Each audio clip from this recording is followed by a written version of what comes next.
Hello, chefs. This is Chef's PSA podcast, special episode, Sucio Talks podcast also. My guest today is David Sucio Galati. He's the host of Sucio Talks, one of the best chef podcasts out there. We sit down and we talk for 2 hours. This episode is going to be split in two. You're going to catch part 1 on Chef's PSA. You're going to catch part 2 on Sucio Talks. Part 2 will also be available for premium members on Chef's PSA. Chef David is legendary in the game. He's worked in some great restaurants, including the restaurant on Meadowood. He was there for a number of years and saw one of the best restaurants achieve the pinnacle of success. We have a very fun conversation. We're all over the board. We talk about everything that needs to be discussed in the kitchen. This is a fun one. It does turn into Sucio Talk sometimes. Sometimes it stays Chef's PSA. Stay tuned.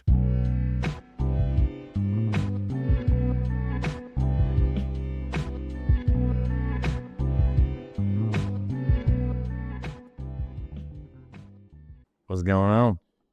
Did you see those? Texas Michelin awards? I did see the Texas Michelin Awards. Any shockers? No shockers. I have yet to go through the list in detail. Yeah. Because I feel like it's gonna take a while. You are the biggest state. You know what I'm saying? Yeah. And there's a lot of bib gourmands and a lot of 1 stars. A lot of recommend. Yeah, exactly. Yeah. So, is bib gourmand not a recommend? You know, I'm not 100% clear because there's the recommended category, there's Right. Bib Gourmand, and then there's stars. So Texas, Lone Star State, right? Right. We got a lot of 1 stars. You think? I stole that joke from someone. So, Yeah. So if the chef that mentioned that to me will know who it is. Yeah. I stole that joke. Yeah. But no, it was nice to see a lot of my friends on stage. I Right. mean, most of the people that were in all categories outside of Houston. Like I got to be honest, I need to learn more about the Houston scene because Yeah. I didn't know anyone personally that was from Houston, but a lot of the Dallas people, a lot of the Austin people, I knew everyone in San Antonio. So shout out to all the winners. We had some barbecue restaurants, first time ever barbecue Michelin star. Right. So you want to hear something funny? Yeah. When I was opening the last job I had, we rented a house to do R&D because we couldn't get into the kitchens, and we had about a month to do R&D for all these restaurants that were opening. Yeah. So we rented a house here in Austin behind the restaurant Laundrette. And so we'd go in there, team of 8 chefs, and every day we're just cooking on this small stove, ramming everything out, whiteboard, right? Yeah. And so we have the team in there, but almost every day, when it's time for lunch, like, what are we going to eat? Well, La Barbecue, right up the street. So we go eat at La Barbecue. I think they were in the Quickie Picky. Okay. I think it was a Quickie Picky. But we'd go in there, we'd order barbecue, whatever. It's like, that's Michelin star barbecue every day. That was our lunch. Right. We have a Michelin 1-star food every day for lunch. That's pretty dope, man. I mean, the decision making on that, it's up in the air whether people like it or not, especially in our circles, right? People are very opinionated, but I'm happy for Texas. Yeah. I'm happy that he's got his foot in the door, and it's only going to make your ecosystem better here with cooks and restaurants and chefs. And so you were in a 3-star. I was, yeah. What is was that? Had you worked in a 1-star before, or did you start? No. 3-star? Started at a 3-star. You worked under Jake. Yeah, I worked under Jake. Shout out to Jake. Yeah, shout out to Jake Rojas. He came from Robichon, which was 3 in Vegas when the guide was still there. And you know what, Mexi, now that we're talking about Texas and having the guide, I'm sure at some point Vegas is going to be like, all right, come back. You know what I mean? Right. We're going to feel a little left out. Yeah.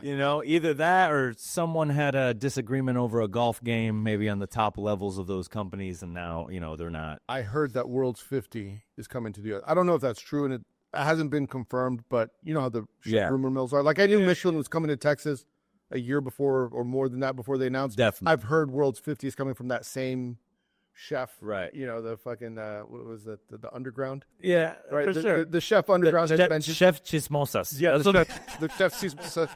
I've heard World's 50 is coming, and they're going to do a United States list, right? So just like they have the Latin America. Well, they should. We're part of the world. What the fuck? That's the rumor. Yeah. I mean, they were in Vegas, Yeah. right? So I wonder if that'll incentivize. Vegas has a strong food scene. Vegas always has had a strong food scene. I mean, I think anybody that can pull off multiple buffets in the city and still be in business, that's a good thing. When did you start cooking? I was 14. No, but what year? Was what, 2004? So I remember like 2004, Vegas is like, everyone wanted to work in Vegas. I mean, you had Robichon, you had Guy Savoy, like, I don't even know if Gordon Ramsay had touched foot in Vegas. Israel, no. Ducasse's over there. Right. Every single big chef from France that had 3 stars had an outpost in Vegas. Definitely. It was wild. And so all that talent is going through Vegas. So many good chefs, Michael Mina's building an empire in Vegas. Jake Rojas is now going through Vegas, who you worked under. But it's interesting to see all that talent go into Vegas. And then where did it go? I think you bring up a good point.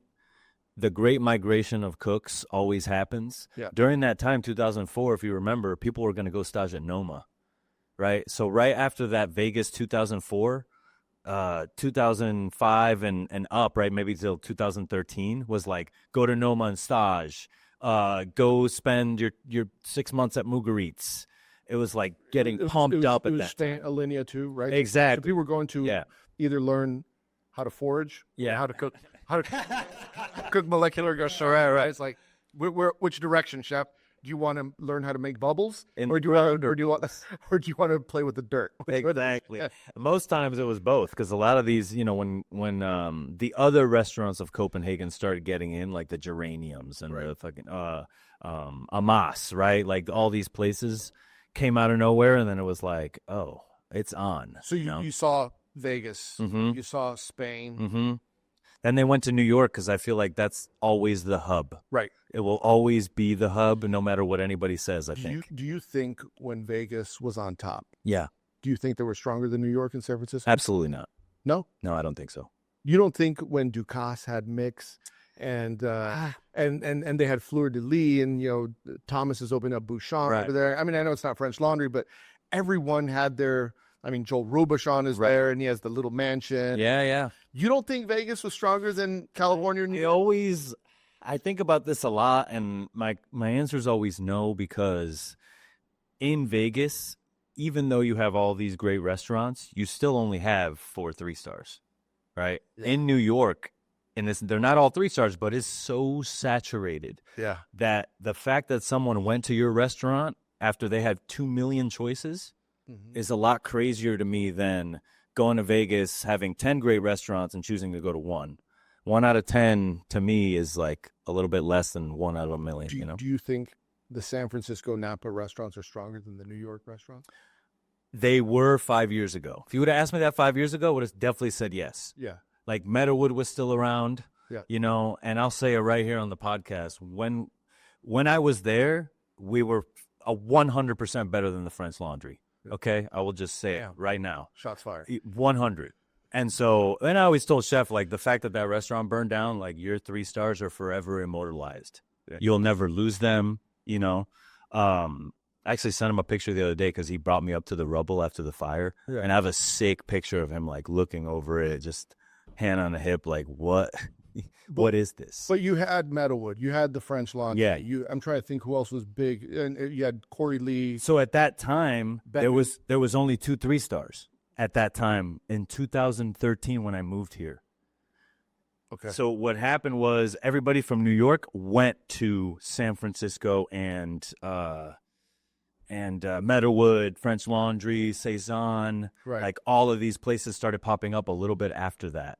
And then I remember Cezanne, I think, was the first restaurant to get 3 stars after the 2 spots that had it for the longest time, right? Because that was the biggest draw point. You hear all the chefs at Meadowood be like, yeah, we're one of the only 2 3-stars past Alinea.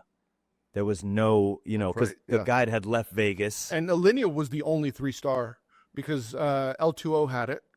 Yeah, with Laurent Gras, right. And he left, and then Kirkley took over. They went back to 1, if I'm not mistaken. Yeah, I worked with a cook. Trotters had 2.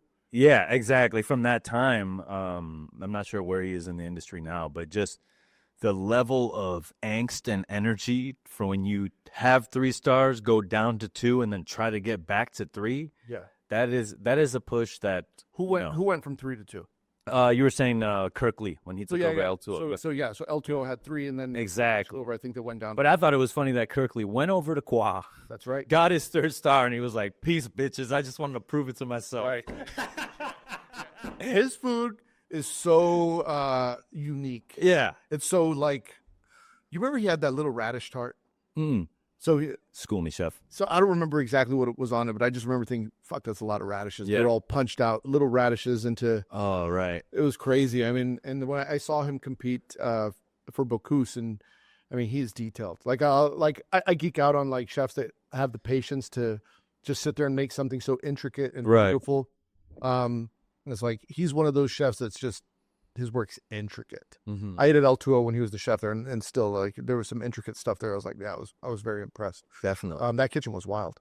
So they had so do you remember, I'm pretty sure the French Laundry pioneered this, where people would tape down the pass with linen. Yeah. Right? 100. Did you guys do that at Meadowood? We would use Chilowich. Right? So then a lot of restaurants now use Chilowich mats, yeah. right?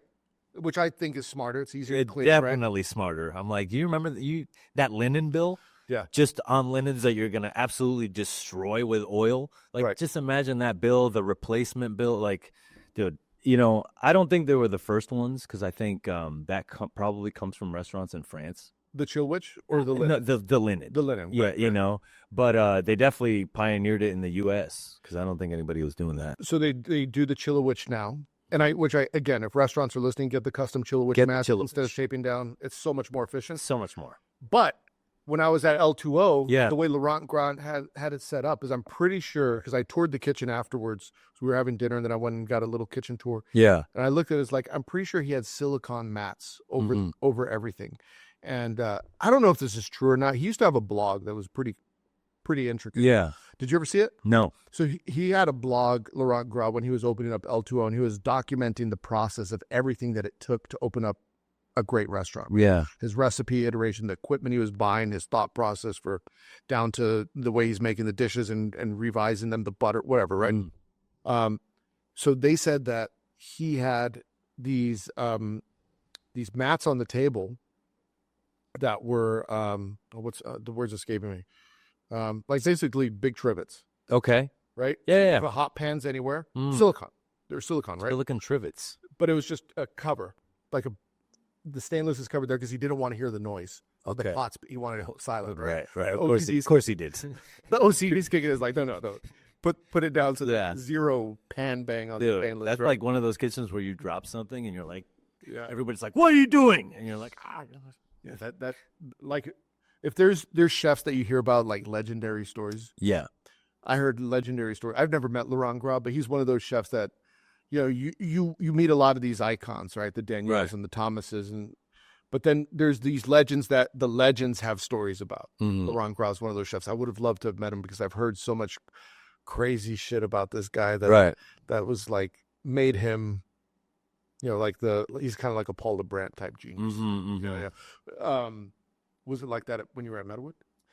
Yeah, definitely. To watch. That's what one of my sous chefs kind of alluded to at the beginning when I got there. They were like, my favorite part of working here is getting to watch the magic as it unfolds in his brain. Like getting to see how the dishes are formed. And not only that, getting to see how he got the best out of the best. That was the wildest part, because his sous chefs, I mean, that lineup was stacked. The first person I heard about in that kitchen that's legendary is Chef Kim, who is a badass, Kim Floresca.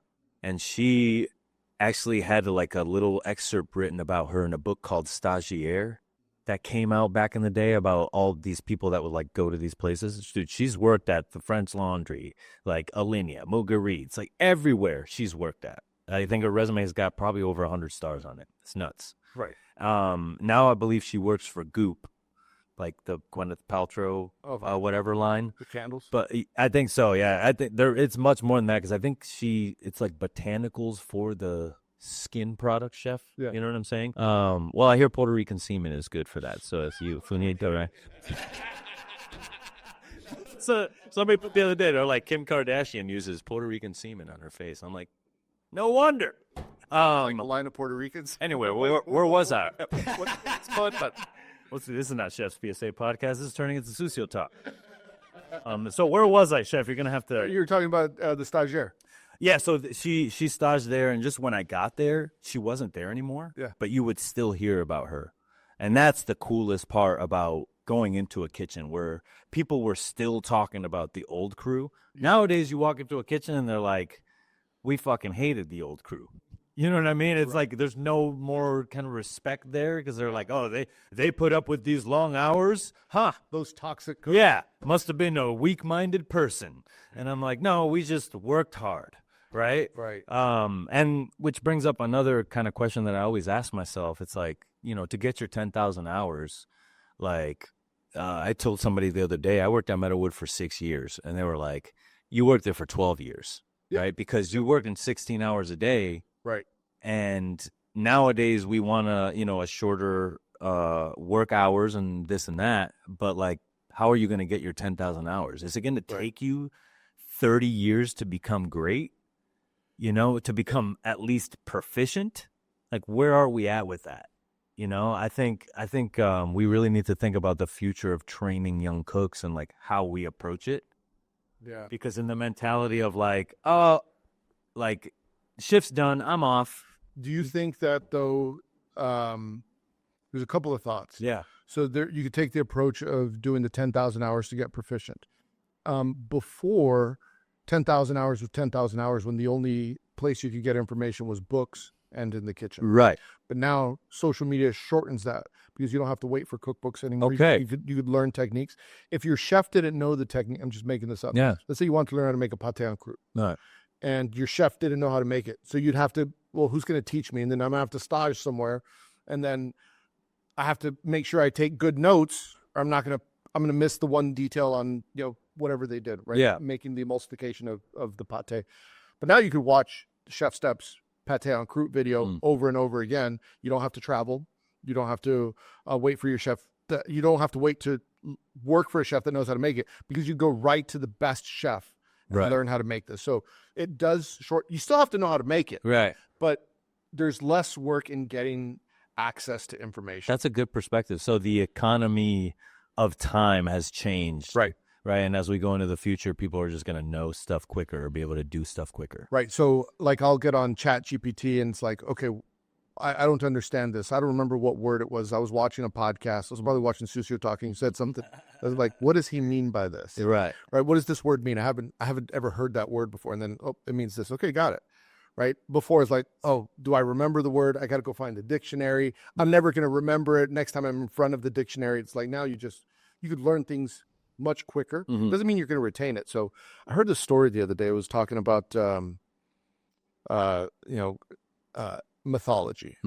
And so the person that invented writing, the god that had come down and invented writing and was like, look at what I did. I taught you guys how to write. And he went and explained this either to the king or the pharaoh. I don't remember the story, but then they said, no, that's not a blessing. That's a curse. You just ruined our memories. Right. So learning how to write ruined their memories to remember things because they didn't have to write before that. They had to stories. Right. Right. So the gift of now you can learn this much faster, but what was the exchange? What's the trade-off for now learning everything quicker? There's also the journey that you took to get there. Yeah. You know, like when we were buying weed back in the day, you know, I was selling it. There you go. I'm just kidding. I'm just kidding. Half the journey is like meeting up with the guy, you know what I mean? Or wherever it's going to be at some random parking lot and like that like anticipation, you know? And by the time you get the bag and the blunt, you're good at the end of the night. You're like, yeah, like we did it, you know?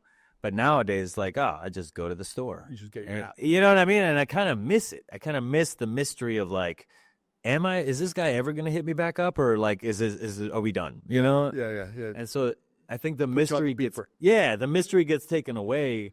But I just wonder what our new mysteries will be. Yeah. Like as we know more, what will be the unknown? You right. know? Well, no one saw Alinea coming before Alinea. No. You know, no one could have predicted like the next hot thing is going to be Alinea. No one knew Noma was the next hot thing before it came out. So whatever's the next thing, we don't know. Yeah. Like we could speculate, but we don't know because we didn't see Noma coming. Right. We didn't see Alinea coming or Ferran, who's coming out of Spain. It's like we'll know it when we see it though. Right.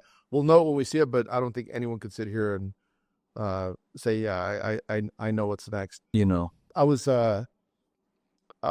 working with, I won't say who, but I was working with this really big, powerful celebrity chef, like A-list. Like Emerald. M- More than Emerald. but not more famous, but more, I would say, more technical. Okay. Right? Like just the A-list of in the 3-star world. Right. We're doing something, and he's about to go give a speech. And they say, "Hey, chef needs to talk to you." I'm like, "Oh shit, what did I do?" All right. Now my heart's beating. I'm like, "What did I do? I screwed up. I'm in trouble." And I go over there, and I'm like, I'm making the walk. I'm nervous. I'm sweating, and I'm like, "Yes, chef." And he's like, "Where do we buy this from?" And I'm thinking I bought the wrong thing. Mm-hmm. It's like, "No, we bought it from this vendor. This is what it is." Like, okay, great. And then he walks away. Then he goes on stage and gives his speech. And this comes from this farm. And I'm like, oh shit, he does exactly what the rest of us do. Right. Like all the teams doing all the work, and the big chef shows up and is like, okay, what am I going on? Yeah. stage? What are we doing? Yeah. Is this lunch or dinner? I always made a joke of the chefs that are too big get to somewhere and they're like, what's this event for? Which restaurant? Like, who are we today? Yeah, You know what I mean? right.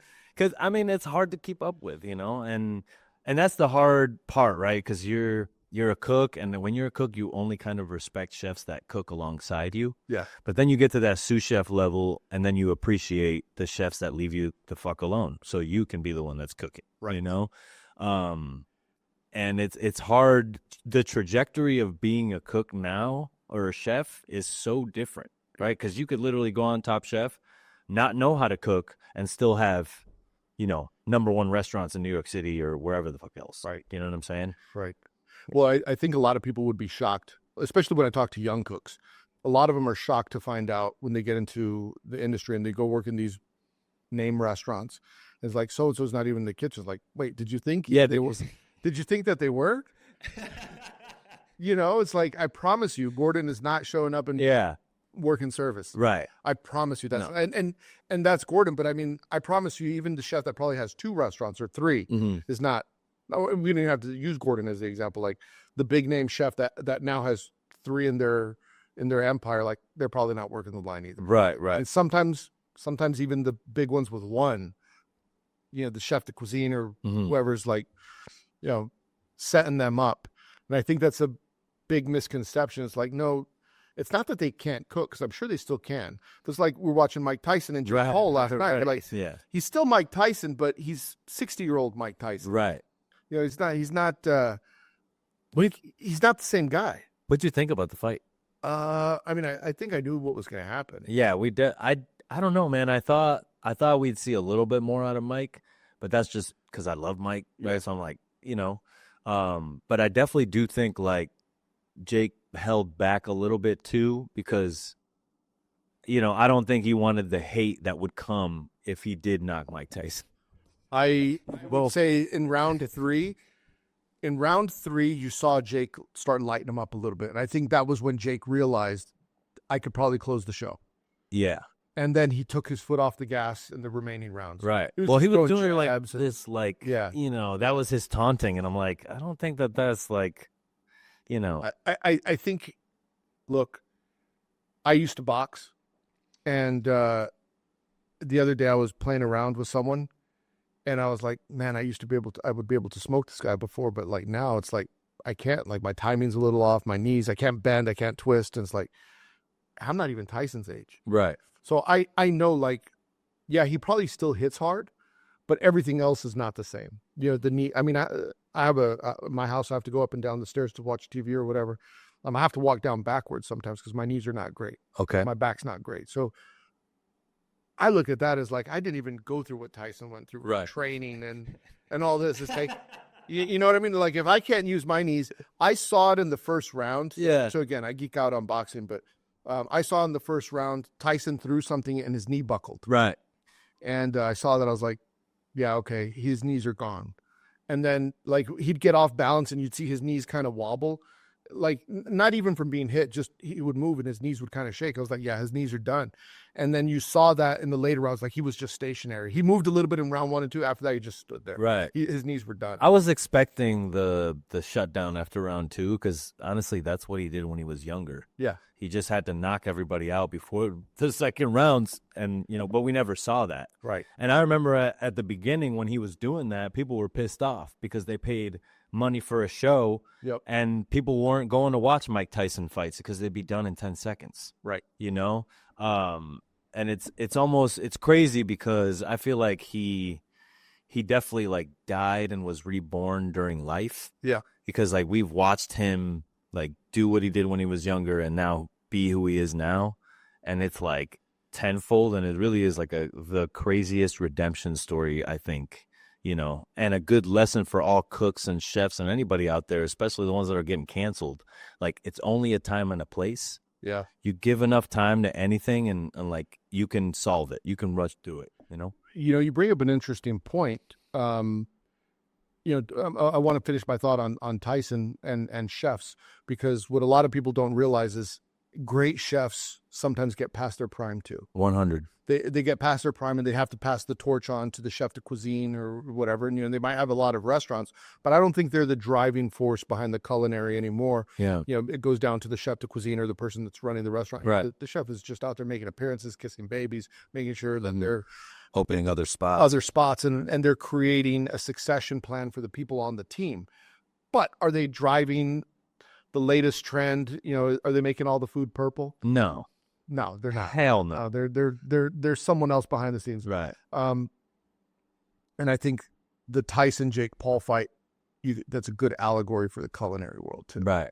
Right. Like sometimes you think you still got it, but like, right. Young guys got it. That's actually a good allegory that you brought up, because it's like every chef and sous chef relationship. Yeah.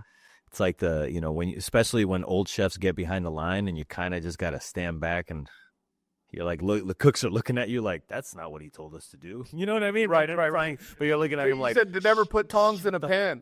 Yeah. Like it's like putting the pan on the cutting board and doing shit. And that's the thing that, I actually had that moment happen to me at Meadowood where there was things that I was taught are like sacred. You do not do. What was like the 5 most sacred things that you could not do at Meadowood? And then we'll get back to the story. I'm just curious. For sure. I mean, it's just like, this is how we fold the towels. Oh, what? Like with the stripe out. Okay, so stripe was it? Yeah, the 3x3 stripe out. No, it was. I think it was just like the 4, and then you just bring it over once, so it's like stripe always up. Exactly, stripe always up kind of thing. I remember like we had a little weird vibe thing happen when another chef showed up, and he liked his towels a certain way, so he like wouldn't use the towels when I'd bring them to him. He would like refold them all, and I'm like, is that really necessary? But because of the caliber of chef that this was, I was like, maybe he knows something I fucking don't, So the towels, the way you worked, right? There was no like lackadaisical working. I remember like if we were having too good of a time and like laughing, they'd be like, "Why are you having such a good time?" You're supposed to fucking hate. Yeah, you're supposed to focus. You know what I mean? No fun. No one have fun. Yeah, how dare you smile? We would find a way to do it, and it wasn't like that crazy where they're abusing you, but that would be like, if you're sitting there laughing at something else, you're definitely not 100% focused on your task. That's just is true, right? And so it wasn't a silent kitchen. There was always music playing from morning through service. What was playing? Dude, classic hip-hop, new hip-hop, metal. Who's picking the music? Chef Kat, Chef John, myself after a while. Yeah. Like, it was dope. I would play Cannibal Corpse. Yeah. We would clean the fucking death metal. Yeah. Chef hated it, but, like, I would be like, this is so cool that, like, he lets me fucking play this music that no one wants to listen to right. in this kitchen while we clean down, Made him clean fast. Yeah, I equate the restaurant at Meadowood to, like, we were the Golden State Warriors. Yeah. It was like sports. You train, you like would go home and sharpen your knife and do your prep list and menus or whatever. And that was like training. And then you would go and play the game, Game of service. Exactly. The game of service. When you were cleaning, did you guys have like a method, like only back and forth, Yeah. squeegee, like what was the? You know, I loved it because we weren't about scratching the surface. And up until then, I've always heard like, oh, you got to scratch the surface. But then I spent so many hours at the end of the night like, oh, yeah, dude, like, look, it's shiny. And then you come back and fuck it up the next day. You know what I'm saying? Yeah. So I was happy that they weren't so caught up on that. They were like, just clean it, motherfucker. Like, does it need to like be the shiniest thing? No. But we definitely had floors that you could eat off of in that kitchen. Like the drains were clean. Like I made sure, we made sure that everything was like spotless. And when we did the kitchen tours, that'd be the first thing they say. Like, are you guys actually cooking anything in here? Because it was so fucking clean. So we got off. So you were going to say a story when you were in Meadowood. You saw something. We're talking about chefs that. It's just chefs that have a certain standard and are at a certain echelon.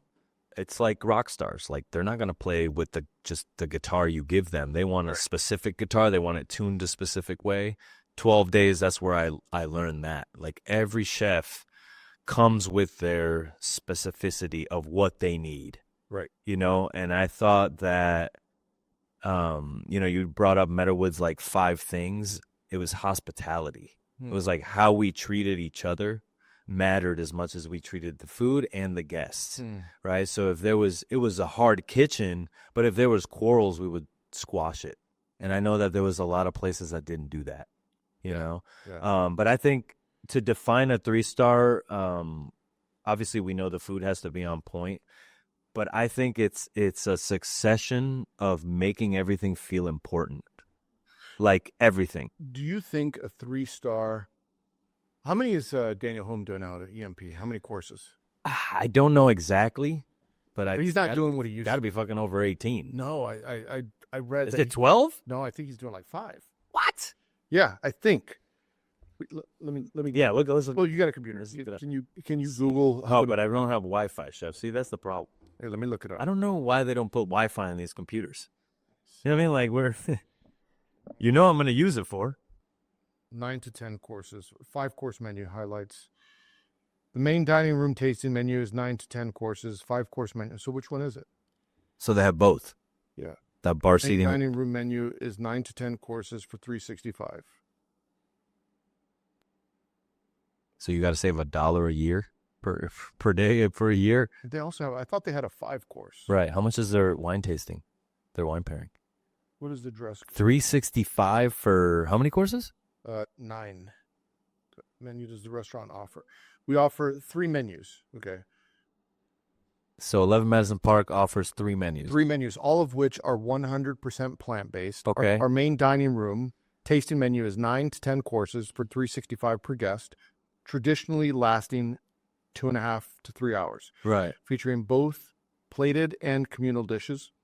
The 5-course, so there is a 5-course, menu is $285 per guest. Okay. Features highlights from the full tasting menu lasting roughly 2 hours. Really? Served in our lounge, we offer the bar tasting menus for $225 per guest. So anyway, so you could get the EMP 11 Madison Park 5-course, or you get the 10-course. But this is why I find it interesting. Is like at one point they're the world's best restaurant, right? Right. They're 3 stars. Mm-hmm. They're reinventing themselves, and they're saying, you know what? 5 courses is okay. It's enough. 5 course for me. Oh, we're going to dinner tonight. Yeah. You'll feel like for me, 1 course is enough. Right. It's like I can't eat that one. Right. I went when Rogelio was here. We went out to dinner, and like we're splitting food. And after a while, I'm like, I can't eat no more, man. Right. I don't eat that way. Right. I can't eat like that. I also don't want to spend 3 to 4 hours in a restaurant anymore. Yeah, I think 2 hours is max. So now, and again, this kind of goes back to our Michelin conversation. Right. Times are changing. Yeah. I think one of the biggest things that's changing is our attention span. Yeah. Our attention span to sit down and have a conversation with someone for 4 hours is probably not there anymore. Anthony Bourdain writes about this in his book where he talks about, I think he talks about French Laundry, and I can't remember, maybe Alinea, that it was too long. 100. It's too long. I don't want to spend 4 hours having dinner, but I'll spend 2. I'll spend 2.5. And you know what? I'm probably okay with 5. And I think about like a restaurant like Noma, because they caught heat a while back because they had all these unpaid stages. Mm-hmm. You remember all the heat that they were catching. And it's like, I'm sure Renee could have found, he's a genius. I'll call it like it is. Right. He's a genius. I'm sure if I could think of this, he could think of this. You could probably do 8 courses, make them mind-blowing, and no one's going to complain and say, actually, I'm missing the last 4. Like, this would have been better. Like, everything was amazing, but I needed like 4 more courses. 4 more courses, and you would be number 1. Nobody ever said this is like number 40 restaurant now, right? At this point, he could probably just do one big course. Yeah. And he would, he's already at the status where he can do that. And so I think if someone wants to, because this is the thing, like you're saving up for your anniversary, you go out to this dinner, you want to feel good afterwards, maybe you want some sexy time. Yeah. But it's like, no, I'm going to be in the bathroom all night. Sorry. I've heard that about not just, like, it doesn't have to be a tasting menu. Some restaurants just feed you too much. Right. And so at what point do you say, you know what, there's a, Thomas Keller in his French Laundry cookbooks talks about diminishing returns, right? That's why the courses are small. But at what point there's also the diminishing returns of now you're feeding me too much, right? And for everyone's a little bit different. I can't eat that much. Other people can maybe eat more. Yeah. But I think it's about finding that sweet spot. And so we're reading that EMP thing. I think they figured out, like, for the person that can eat 10 courses, we have the 10 course. For probably like 70%, I'd be curious to know what they're doing. Yeah. 70% of the people want the 5 course because I only want to be in there for 2 hours. 2 hours is enough. I want to get back to my day. Right. And 5 courses is probably enough. What do you think? I think for me, it doesn't matter the number of courses. It matters on the time. Like, we were able to do 18 courses in an hour and a half at Meadowood. Wow. That's because we were. But are they small bites? They're small plates, but by the time you eat 18, you're good, you know, and they're not so petite, like they're, and we always did a good job of like we'd have NFL players come in. So we already knew, like, hey, we got a 4 top of NFL players. The big meat is going to be bigger. Right. Pardon me for saying this, but hey, we got a heavy set couple on table 3. Every portion is bigger now, right? Instead of 2 butterball potatoes, they're going to get 3 on the potato dish or whatever it is, because you want them to be full by the end of it, or at least by dessert at least, right? And full meaning satisfied, not like, oh God, or having to go puke and rally in the bathroom. But I have been to places that do 8 courses and it's taken 3 hours, right? And I think that chefs nowadays, like, we need to redefine what a la minute means, right? Because just because you feel good about cooking it at a la minute doesn't mean the guest wants to wait 20 minutes between courses to get that. So do you think right now, as we're, as Michelin is evolving and now barbecue restaurants are in the conversation and taco shops and, ramen shops or whatever, right? Is there the potential to have a 3-star that is doing 5 courses and you're out of there in 2 hours?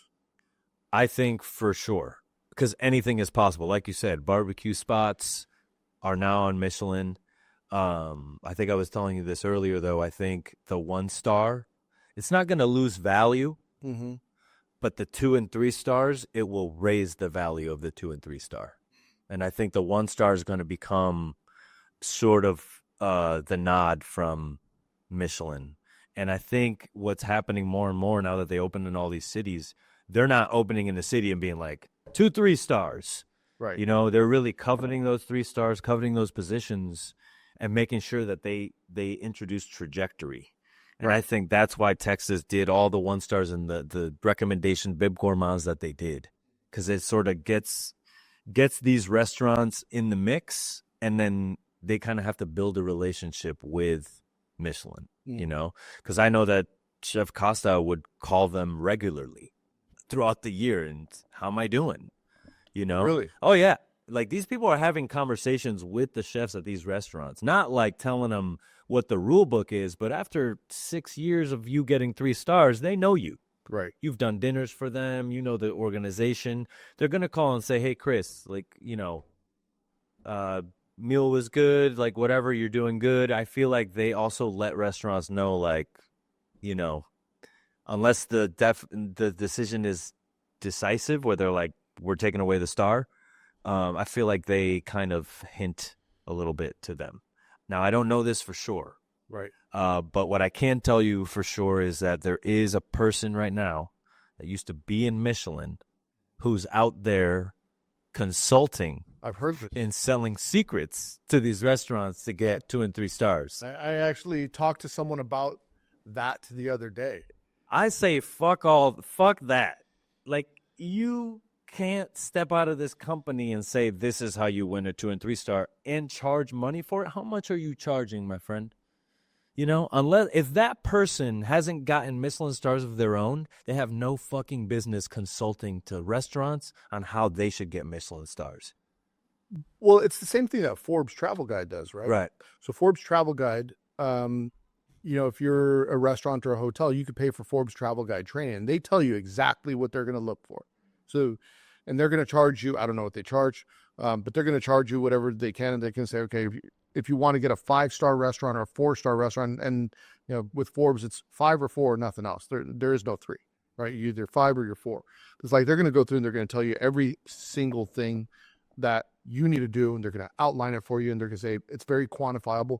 There's some vagueness in there it'll say like exceptional food. What does that mean? Well, Yeah. and leave that up. I've had exceptional McDonald's. Right. So, Exceptionally presented food, meticulously plated, Yes. etc. But everything else is like, okay, the way that you're greeted, how long did it take for this? How clean are the bathrooms? Like, there's very specific things. So I'm wondering if someone has that ability with Michelin, like Michelin should, like if I was advising Michelin, like Michelin, call me Michelin. I'm gonna look right into the camera. he's qualified. I will ask my AI to give you ideas, and I'll sell them to you. I'll sell that right. There you go. But if I was advising them, I would say, look, everyone wants a Michelin star. Michelin, why don't you just teach people how to get a Michelin, like train people on what you're looking for and sell it. You're trying to make money anyway. Right? All these states are paying you anyway. Here's an extra $200K a year for you, Michelin. Right. That's a controversial idea. I do like the anonymity of it, like the not knowing. Yeah. But for a person to look, I've gone to restaurants and learned their entire menu and recipes. Yeah. Doesn't mean I'm going to go to the next place and be like, here's everything that they ever did. Right. You kind of just go there and forget everything you learned and learn a new thing, But I think anybody that's going around and trying to share things in a secretive manner, like you said, they should say, hey, this is how you get Michelin. But you can't have one guy going rogue, making an LLC and then starting to charge $30,000 for a consultation. All that person's doing is trying to eat for free and create some sort of, He's giving you the blueprint, right? That's what I'm saying. But it's just kind of like disgusting to me, But couldn't you like in the world, let's just say Meadowood is not open anymore. The hotel is, but the restaurant's not, right? Yeah. And I'm not sure where everyone landed, but let's just say you got the SOM, you got the person that created the bar program, yourself, and maybe one other person, and you start a consulting LLC, and you say, hey, we can't guarantee we'll get you a Michelin star, but we'll teach you how to create excellence. Yeah. We'll go in. I'll show you how to curate a wine list. Mm-hmm. I got that guy doing it. This person's going to show you how to do the mix. This person's going to teach your servers how to have some polish at the table. And I'm going to audit your kitchen and tell you everything you need to do. We're going to tell you what knives to buy. We're going to tell you what cutting boards to buy. We're going to tell you what cutlery to buy, what stem. We're going to make recommendations like good, better, best. All of that. We got the 1-star package, the 2-star package, 3-star. Only $100,000 for the 3-star package. Right. So, I mean, look, people are going to figure out a way to make money. And the challenge is, and I'm in this business of podcasting like you. Yeah. The challenge is when you've dedicated your entire life to something, in my case, being a chef, this guy's case, being working for Michelin. It's like, and that's all you know, but now you got to monetize your knowledge somehow. Right. So for me, it's like, okay, how do I monetize my knowledge of a chef's PSA? Maybe this guy came up with the same, like, how do I monetize? Like, that's the only thing I know. That's the only skill he has. You are right, because where do you go if you work 30 years as a Michelin inspector? Like, what are you going to do? What are you going to do? Yeah. This is all I know. You have to make a blog. Like, that's it. Like, you got to be a blog guy, Actually I saw Michael Bauer the other day. Yeah. And I'm hoping I can get him on the podcast. But it's so funny that these guys, these critics, they hold so much power, you know? And I think the only reason that's happening is because we give them the power. They do. We gave the journalists the power, and we gave, you know, these award places the power. And it's like, if somebody talks shit about you on Yelp, what's your opinion on this? Do you think you should respond? I'd like the ability to. Okay. I don't know if, like, I have a thing on Chef's PSA because, you know, I get haters. I'm sure you get shit talkers as well. I have a rule in life that I live by. I don't reward bad behavior with my attention, and I don't argue with idiots. Right. Right? So I'd rather just block you. Like, if you're an idiot, I'm just going to block you. If you're saying something stupid, like, I'm not even going to respond to your comment because maybe it's fucking stupid, right? That's my attention. I'm not rewarding you with my attention if it's stupid. So back to the Yelp comment, if it's a stupid comment, do I want to reward it with my attention? I don't know. Right. But I'll tell you what, it's going to look a certain way because they're going to come in and say, I ate there and the steak was shit. And then you're going to go on there and say, well, what you didn't know is that you ordered it well done. And I told my server I didn't want to cook it well done. And you're complaining that it's dry now because you ordered it. Well, the fault should be yours. It's like, right. Okay, maybe that is true. Maybe that's what really happened. But everyone that's reading it is saying that guy's an asshole. Exactly. Yeah. Right, so like, what's the upside? To have some mistakes, you know? What's the upside to responding to the comments, right? Right. So I don't know. I don't think there is an upside, to be honest. I think let the Yelpers be the Yelpers. If you use Yelp as a travel guide, that already tells me a lot about you. Yeah. You know what I mean? There when there's the eater maps and the Michelin guide and you choose Yelp, yeah. You know, that's the type of person that I don't know I want to associate with. You know what I mean? Yeah. They should honestly make you, you know, like say I use Yelp just so we know who you are. I'm a powerful Yelper. Exactly. I'm a powerful. Did you watch the South Yelper? You remember the South Park episode about Yelp? No. Oh my God, you got to watch that. It was like it was, I don't remember what it was, but it was like one of the funniest episodes ever where South Park made fun of Yelp. Mm-hmm. Oh, it's great. Like I don't know if you like South Park, but if you go back and watch that one, it's worth going. It's one of the few episodes that's worth going back for. That's amazing. South Park Yelp. I do think though that it's necessary because movies need critics. You need to have somebody that says this sucks, even if it's like The Godfather. Right. You know what I'm saying? Yeah. I'm interested in that. I want to know why something so great and something that I think is so great sucks to someone else. Right. That's very interesting, right? Yep. Because that's what makes us different. It's all the little what makes you tick. Right. You know? So when I'm looking at feedback for a restaurant that I'm running or I'm consulting at, yeah. I'll look at the comments. It's like you have to be able to distill like this is actually good feedback. Like they're saying like this is good, this is gold. Right. Well, they wrote a valuable criticism. They're right.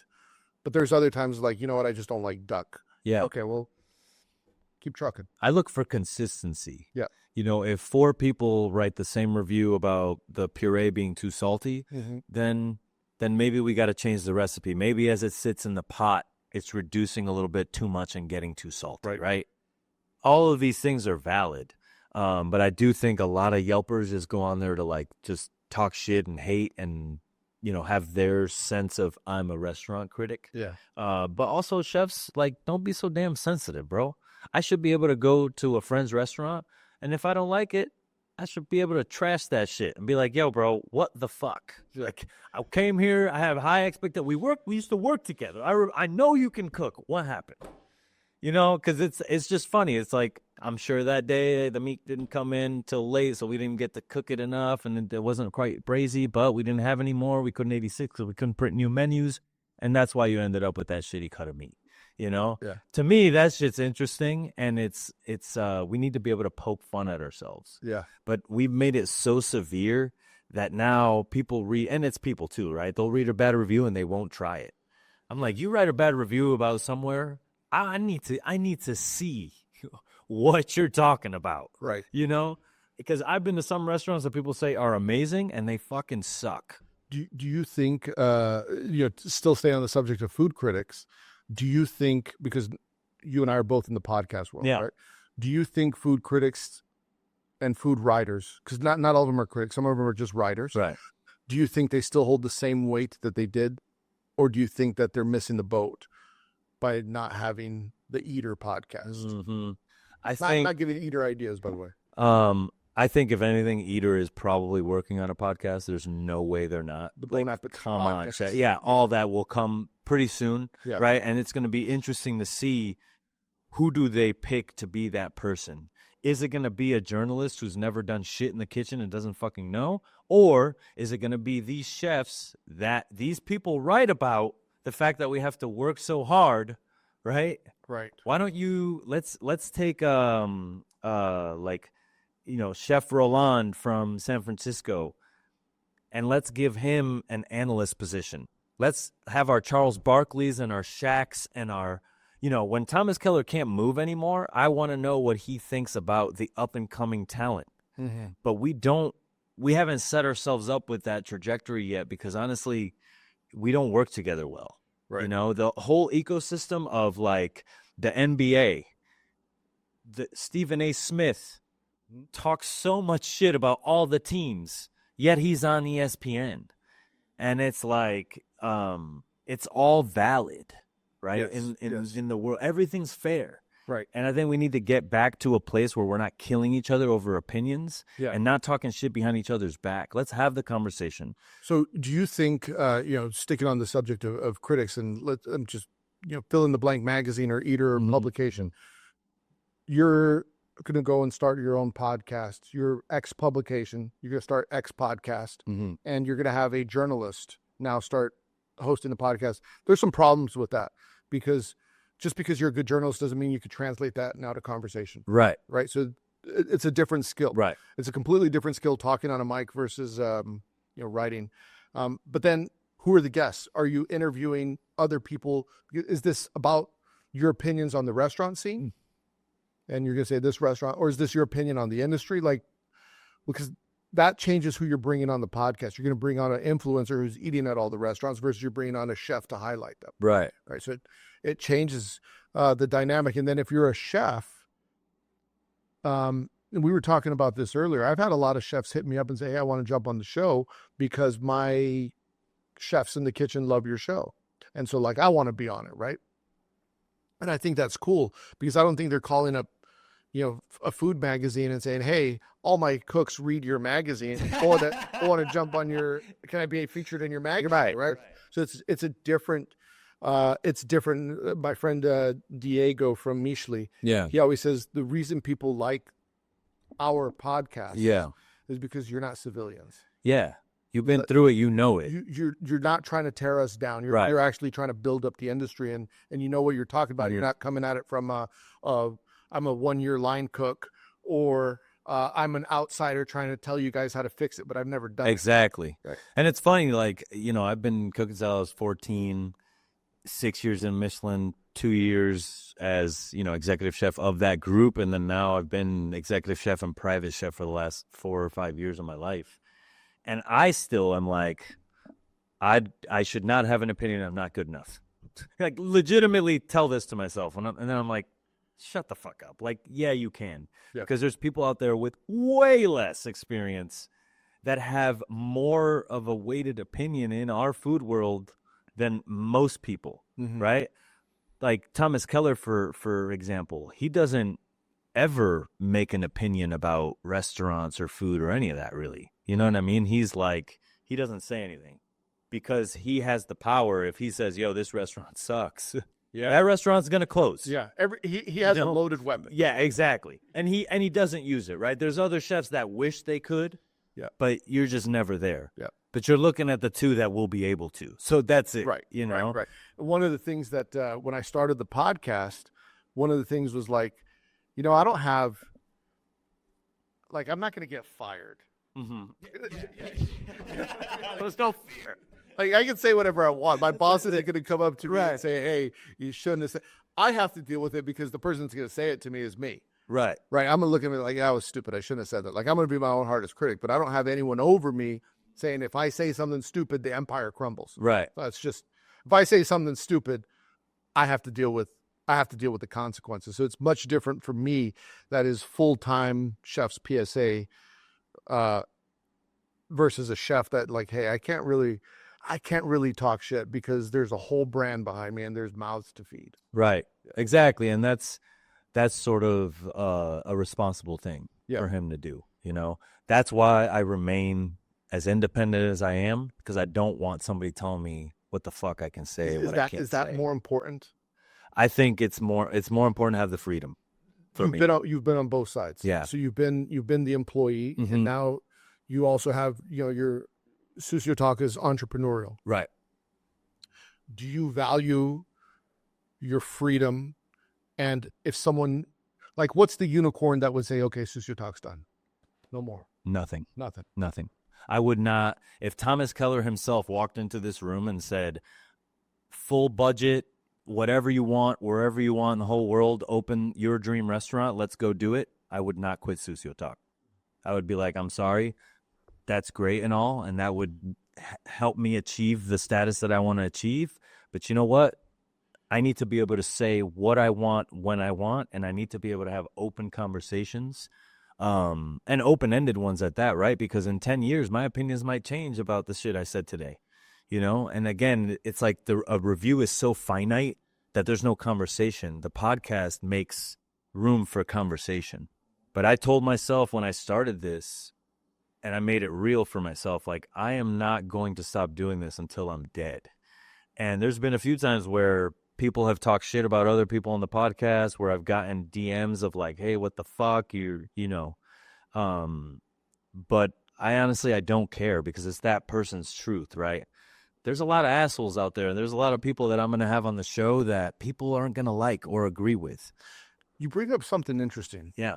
Because you say there's a lot of assholes out there and you're going to talk to them. Fuck yeah, I'm going to talk to them. Do you think, so you look at someone that's a news reporter on a major network. Yeah. They'll go talk to both political candidates, whether people like them or not. Exactly. They'll go talk to government leaders in other countries, even though they might not be friendly to the United States. Right. And no one ever says, how dare you talk to this person, right? They look at it as like, hey, we've gone in. Geraldo Rivera used to go into prison and interview someone, like, or they're interviewing the Iceman or a serial killer. Is like, well, just because you're interviewing someone doesn't necessarily mean that you are that person, right? But you're giving them an opportunity to get, there's a story here and we can learn from stories. Right. And so I like your stance on that, because I agree with it. Like, it doesn't matter if people like this chef or if this chef has done good things or bad things, or like, right. If we could send people in to interview Jeffrey Dahmer, we should be able to interview a chef. Hear you, bro. Right. Like, look, I'm not going to interview Mario Batali. Yeah. You know what I'm saying? Like, there's a line, right? And if you cross that line with me, like, especially with women and with people that are just like powerless, I'm not good with that. Yeah. But would you interview him to grill him? No, because not even that. No, because it's not worth anything. Again, there's a line, right? Yeah. And once you cross it, I'm good with you. Like, I get it. You've made contributions, and I can't take that away from you. And I'm not trying to, but I also am not trying to like shine a light on it either, because you got caught, right? There's probably other shit that you didn't get caught about that's even worse than. And I just like I don't want to I don't want to put myself in the same room with that energy. And have that person, Mario Batali, be like, see, I told you I wasn't that bad. Like, I'm good. I don't want to give anybody an excuse for that. I don't know the intricacies of it. I don't know, but I do know that he is convicted, right? Once that happens, I'm good.